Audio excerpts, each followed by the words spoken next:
सब बहुत अच्छे होंगे। मेरा नाम है सिद्धांत अग्निहोत्री। स्टडी ग्लोस पे आपका बहुत बहुत स्वागत है। अंडरवर्ल्ड वापस आ गया है, एक एक करके जानेंगे। अगर आप गूगल्स के एआई टूल्स को सीखना चाहते हैं, मात्र 800 रुपये का कोर्स है, बहुत ही शानदार। ये सर्टिफिकेशन कोर्स है, डिस्क्रिप्शन कमेंट बॉक्स में लिंक है। देखिए, हिंदी सिनेमा जो है ना, वो काफ़ी सॉफ्ट और ल्यूक्रेटिव टारगेट रहा है ऑर्गेनाइज क्राइम के लिए। ठीक है, यहाँ पे जो ऑर्गेनाइज्ड क्राइम है ना, वो बहुत ज़्यादा होता है। क्यों होता है? सॉफ्ट है ना, पैसा इन्वॉल्व है, सबसे बड़ी बात। High cash turnover, high visibility. यहां पे कुछ करोगे तो दिखेगा, पूरी दुनिया देखेगी। और एक फियर इकोनॉमी है जो कि थ्राइव करती है ग्लैमर और इंटिमिडेशन पे। 1980 से लेकर 2000 तक बॉलीवुड दाऊद इब्राहिम के अंडर ऑपरेट करता था। छोटा राजन, अबू सलीम, रवि पुजारी पैसा लगाता था। अंडरवर्ल्ड जो है ना, वो पैसा लगाता था मूवीज पे। और जो हीरोइन चाहेगी वही होगी, जो हीरो चाहेगा। इनकी पार्टी में आपको दिखता है हीरोज नाचते हुए दिखते हैं, समझ रहे हो। फिर उसके बाद राकेश मारिया आए, और भी आए। और मुंबई पुलिस ने, कहते हैं ना कि एक ही गुंडा होगा, मुंबई पुलिस ने फिर क्रैकडाउन शुरू किया। Encounter operations, network busting, MCOCA लाया गया, खत्म हो गया, धीमे धीमे खत्म हो गया। 20 साल बाद फिर से चीजें बदल रही हैं, जब से लॉरेंस बिश्नोई और उसका नेटवर्क आया है। और ये एक साइकोलॉजिकल टारगेट है। मार दिया था गुलशन ग्रोवर को, सॉरी गुलशन कुमार को। राकेश रोशन के ऊपर फायरिंग कर दी थी, याद होगा आपको। नहीं भी याद है तो आपने न्यूज़ तो मतलब देखा ही होगा। और अभी यहाँ बाबा सिद्दीकी को मार दिया लॉरेंस बिश्नोई, सिद्धू मूसेवाला को मार दिया। इंटेलिजेंस इनपुट्स ये सजेस्ट करते हैं कि मुंबई जो है अब एक बहुत बड़ा ऑपरेशनल थिएटर बन रहा है बिश्नोई नेटवर्क्स के लिए। कनाडा, पुर्तगाल, पाकिस्तान, अजरबैजान और भी बहुत सारे, ये सब ज़्यादातर इनके जो लोग हैं वो बाहर से ही काम कर रहे हैं। एजेंसी ये बताती है कि फंडिंग और आइडियोलॉजिकल मैसेजिंग जो है वो बाहर से ही होती है, वहाँ तो कुछ होगा नहीं। कपिल शर्मा के कैफ़े पे गोली चला दी, वो एक सिंगर थे, उनके कैफ़े पे गोली चला दी, उनके घर के ऊपर गोली चला दी। तो बेसिकली ये साइकोलॉजिकल थ्रेट होता है। धमकाने से ही, भाई सबको अपनी जान प्यारी है, तो जैसे ही मतलब कोई धमकी आती है तो बैंड बज जाती है, समझ रहे हो। 12 फरवरी 1992 पंजाब फजिल्का डिस्ट्रिक्ट में लॉरेंस बिश्नोई का जन्म हुआ। लॉरेंस बिश्नोई के बारे में हमने बताया भी है, पंजाब यूनिवर्सिटी की पॉलिटिक्स में बहुत ज़्यादा ये एक्टिव रहा। लेकिन फिर धीमे धीमे target killings, cross border operation से करने लगा। 2014 में, अभी इस समय साबरमती जेल में बंद है, और 2014 में इसको पकड़ लिया गया। लेकिन वहाँ अंदर से भाई इंटरव्यू दे देता है, तो ये ऑपरेशन तो बहुत दूर की बात है, ठीक है ना। जब ये इंटरव्यू दे देता है अंदर से, मुंबई पुलिस के सोर्स बताते हैं कि सिंडिकेट जो है वो डोमिनेंस स्टैब्लिश कर रही है शहर में। सलमान खान को मारने की बार बार इसने धमकी दी, लगभग मार ही दिया था। संपत नेहरा को इसने हायर किया था। तो इन्वेस्टिगेटर बताते हैं कि जैसे सलमान खान के घर के बाहर अप्रैल 2024 में फायरिंग हुई, या बाबा सिद्दीकी को जब मारा, महाराष्ट्र का मंत्री था, रिस्पॉन्सिबिलिटी ली, रोहित शेट्टी के जूहू अपार्टमेंट पे यहाँ पे गोलीबारी की, रणवीर सिंह को थ्रेट्स दी हैं।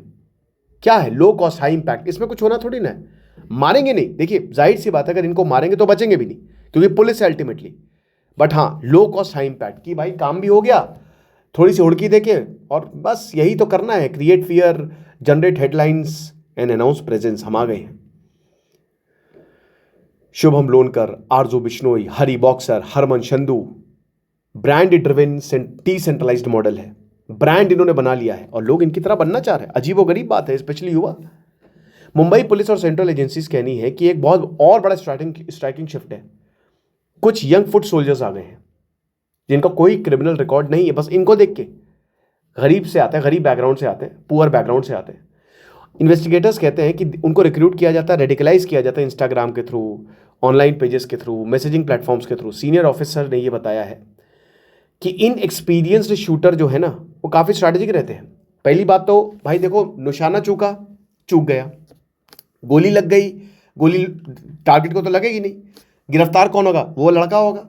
लेकिन मैसेज तो भेज दिया। यहाँ पे देखिए कितना, मतलब आप दिमाग देखिए कि इन लोगों को ये बहुत कम में काम कर देते, 3-4 हज़ार में काम हो जाता है। इनको पकड़ा, इन्होंने गोली चलाई, इनको गिरफ्तार कर लिया। अब ज़्यादातर माइनर्स होते, छूट जाएंगे, ठीक है। और अगर नहीं भी छूटे तो भाई गैंग का क्या लेना देना, हमारा थोड़ी ना कुछ जा रहा है।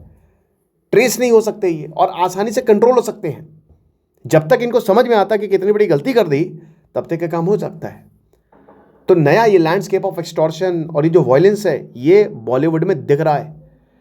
और अनसेटलिंग सप्लाई चेन है, जिसमें टीनेज आपको मिलेंगे, 17, 18, 20 साल के लड़के, शार्प शूटर्स, लॉजिस्टिक रनर्स, जो कि यूपी, पंजाब, हरियाणा से अपना काम चला रहे हैं। कुछ महाराष्ट्र चले गए काम के लिए, उनको लाया जाता है इसमें। और ये जो बिश्नोई फ्रेंचाइजेज है, मतलब इनकी फ्रेंचाइज हो गई है, ठीक है।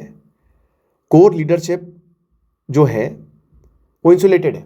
इन्वेस्टिगेटर्स कहते हैं कि जो नेटवर्क है वो बिचौलियों पे काम करता है, इंटरमीडिएट्स जो इस पूरे इकोसिस्टम को बनाते हैं, जो व्हीकल अरेंज करेंगे, रिकोनेसा करेंगे, शेल्टर देंगे और वेपन्स देंगे।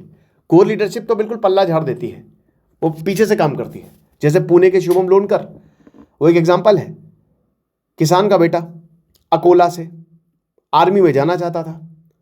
Lonkar did not carry out shootings himself, लेकिन उसने क्या किया, वो सब इकट्ठा करवाए, है ना। उसका रोल यही था कि नेटवर्क बनाओ, रेकी करो, युवाओं से करवाओ, व्हीकल दो, लॉजिस्टिक हैंडल करो। संभाजी कदम कहते हैं डीसीपी जोन 3 पुणे के जो हैं, ये जो इंटरमीडिएट्स है ना, ये आसानी से ब्लेंड हो जाते हैं और गैंग का प्रेजेंस ये फील करवाते हैं। Retired ACP and Maharashtra ATS officer Bhanu Pratap Barge ये कहते हैं कि जो अनएम्प्लॉयड गैंगस्टर्स है ना, ये इसमें आसानी से फंसते हैं और इनको पता ही नहीं कि कितना खतरनाक ट्रैप है। इनको लगता है कि छोटी सी जॉब है, पैसा मिल जाएगा, लेकिन ये वन वे डोर है। वही कहता है ना कि आप घुस तो सकते हो, बाहर नहीं निकल सकते। ये चाह के भी बाहर नहीं निकल पाते। रोहित शेट्टी के केस में यही तो हुआ। अमन मरोते 27 साल, स्वप्निल बांधु साकत 23 साल, सिद्धार्थ दीपक येनपुरे 19 साल, समर्थ शिवशरण 19 साल, आदित्य गायकी 19 साल और आसाराम फासले, इनको अरेस्ट किया गया पुणे से। इन्होंने लॉजिस्टिकल सपोर्ट दिया, 2 व्हीलर अरेंज करवाई, वेपन अरेंज किया और मुंबई में ये व्हीकल लेके आए। फिर उसके बाद वेपन को हैंडओवर किया और जो शूटर है वो अभी भी पकड़ा नहीं है। इन्वेस्टिगेटर कह रहे हैं कि लोनकर ने 40,000 रुपए दिए थे 2 व्हीलर के लिए। सारा काम 1 लाख में हो जाता है, लेकिन जो डर जाएगा उससे आप करोड़ों कमा सकते हो। ये है सीनियर इंस्पेक्टर महेश बलकोडकी, ये कहते हैं कि जो स्कूटर है दैट बिलोंग टू मारोटे, ये स्कूल में प्यून है काथरूड में, समझ रहे हो, और ये इसको बेचा गया येनपुरे को। ट्रांसफर कुछ नहीं, जब भी आप कोई व्हीकल बेचो ना, प्रॉपर ट्रांसफर करवाओ। और येनपुरे जो अगेन वो भी एक अनएम्प्लॉयड यूथ है जो कि मुंबई आया था। गायकी वो डिलीवरी पर्सन है, वो डिलीवरी करता है फूड की। पोमा जी वो एक बीकॉम स्टूडेंट है, सख्त जॉबलेस है, लेकिन सब एक दूसरे को जानते हैं and they have common friends. और इनके येनपुरे और सकत के जो पेरेंट्स हैं, दे आर कैजुअल वर्कर्स। पोमा जी के जो पेरेंट्स हैं, उनकी टपरी है चाय की और सब्जी बेचते हैं वो, ज़्यादातर स्कूल ड्रॉप आउट्स हैं। Soft entry then the hook. Punjab में जो सीनियर पुलिस ऑफिसर्स हैं वो यही बता रही कि जो एजेंसी है अक्रॉस नॉर्थ इंडिया, उन्होंने इस रिक्रूटमेंट को बताया है। First time offenders Lawrence Bishnoi recruit करता है, गोल्डी बरार रिक्रूट करता है। अर्लियर गैंगस्टर जो है वो हार्ड एंड क्रिमिनल पर रिलाई करते थे कि जो बहुत ही पक्का क्रिमिनल है ना उसको पकड़ो। इन सब के बस की बात नहीं, बट ये भाई अगर आपको मन भी है आप आ जाओ। पंजाब के एक ऑफिसर है एटीजीएफ के, वो बताते हैं कि एक ग्रूमिंग पाइपलाइन है। रिक्रूटर्स अपने आप को वल्नरेबल यूथ कहते हैं, ड्रग्स लेते हैं और दुश्मनी बढ़ाते हैं, उनको पैसे की जरूरत है। Gym, local circle, social media पे ग्लैमर ऑफ गन्स। स्टेप 1 5,000 से 15,000, बस इतने पे ही काम हो जाएगा। स्टेप 2 रेकी करो इतने पैसे में, फायर आर्म्स को ट्रांसपोर्ट करो, व्हीकल्स को छोड़ दो, शूट करके जाओ, व्हीकल्स को छोड़ दो वहीं पे। और रिक्रूट्स एक बार ये पकड़े गए, एक बार इनको पकड़ लिया, कोई मदद करने नहीं देता, कोई लॉरेंस बिश्नोई, कोई गोल्डी बरार नहीं, ये गए काम से, इनका पूरा जीवन बर्बाद हो जाता है। तो रूरल अंडर ग्रेजुएट, जो गांव में अंडर ग्रेजुएट्स है ना, 18 साल से 23 साल, जिनका कोई क्रिमिनल रिकॉर्ड नहीं, उसको पकड़ा जाता है। Pan India pool, UP STF और महाराष्ट्र पुलिस ने शिव कुमार गौतम जो कि एक टीनेजर था और धर्मराज कश्यप, इसको अरेस्ट किया बहराइच। बाबा सिद्दीकी को मारने की प्लानिंग इन्होंने की थी।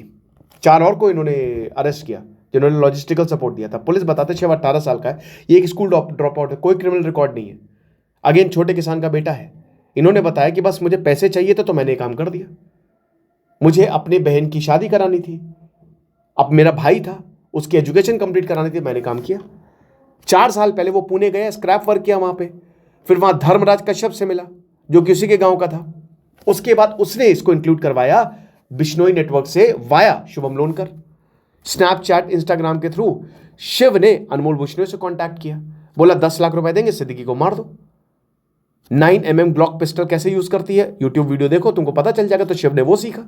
और इन्वेस्टिगेटर्स कहते हैं कि मर्डर इंस्टाग्राम के थ्रू कोऑर्डिनेट हुआ था।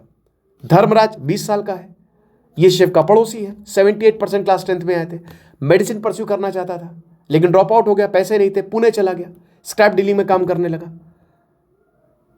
उसके बाद जो गैंगस्टर का कंटेंट आता ना ऑनलाइन, इन्फ्लुएंस, बिश्नोई को आइडलाइज करने लगा। अगेन क्विक मनी के लिए इसने ये सब किया। धर्मराज का जो बड़ा भाई अनुराग कश्यप, उसको भी अरेस्ट किया गया क्योंकि उसने हेल्प की कि शिव नेपाल भाग जाए। अनुराग मुंबई में 6 साल से रह रहा है। इनके पिताजी जो हैं वो मछली भेजते हैं बहराइच में, और इनको पॉक्सो केस में 2024 में बुक किया गया है। ज्ञान प्रकाश त्रिपाठी, इनको भी अरेस्ट किया गया, लॉजिस्टिकल सपोर्ट दिया, शेल्टर दिया शिव के एस्केप को। तो ये हालात है, और अगर इसको नहीं रोका गया तो बहुत बड़ी प्रॉब्लम होने वाली है। आपको क्या लगता है मुझे कमेंट बॉक्स में बताइएगा। Thank you so much.